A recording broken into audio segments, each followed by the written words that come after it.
अयोध्येतल्या राम मंदिरामध्ये स्थापन करण्यात येणारी प्रभू रामाची मूर्ती निवडण्यात आलेली आहे।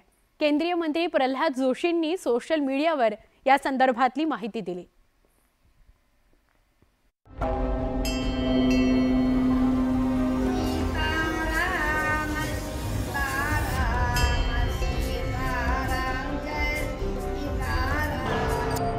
देशातील कोट्यवधी राम भक्तांना अयोध्येत राम मंदिराच्या उद्घाटनाची प्रतीक्षा लागली आहे। या मंदिरातील रामाच्या मूर्तीची निवड निश्चित झाली आहे। केंद्रीय मंत्री प्रल्हाद जोशींनी सोशल मीडियावर याविषयीची माहिती दिली।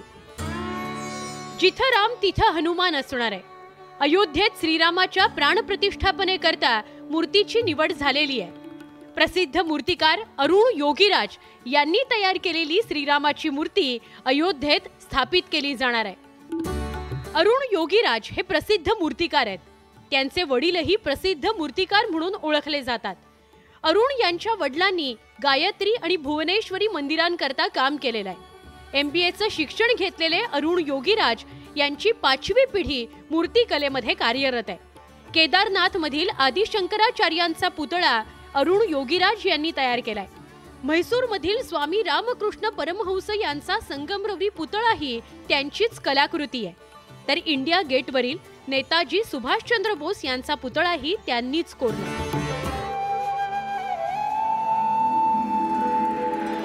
आता अयोध्येतील राम मंदिरातही अरुण योगीराज यांनी तयार केलेल्या रामाच्या मूर्तीची प्रतिष्ठापना होणार आहे।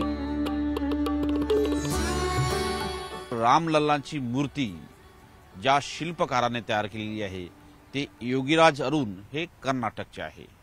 त्यांनीच राजधानी दिल्लीतील इंडिया गेटवर असलेल्या सुभाषचंद्र बोस यांच्या पुतळ्याचं देखील निर्माण केलं होतं। त्याचमुळे पंतप्रधान नरेंद्र मोदी सोबत त्यांची भेट होऊन त्यांना शाबासकी देखील मिळाली होती। त्याच शिल्पकाराने आता रामलल्लाच्या मूर्तीला शिल्पाचे स्वरूप दिलेले आहे। नवी दिल्लीहून व्हिडिओ जर्नलिस्ट जुगलसह प्रशांत रामदास, न्यूज 18 लोकमत। एक महत्त्वाची बातमी आपण बघणार आहोत।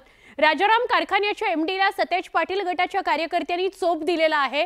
या घडीची महत्त्वाची बातमी आहे। कोल्हापुरात सतेज पाटील आणि महाडिक गटातील राजकीय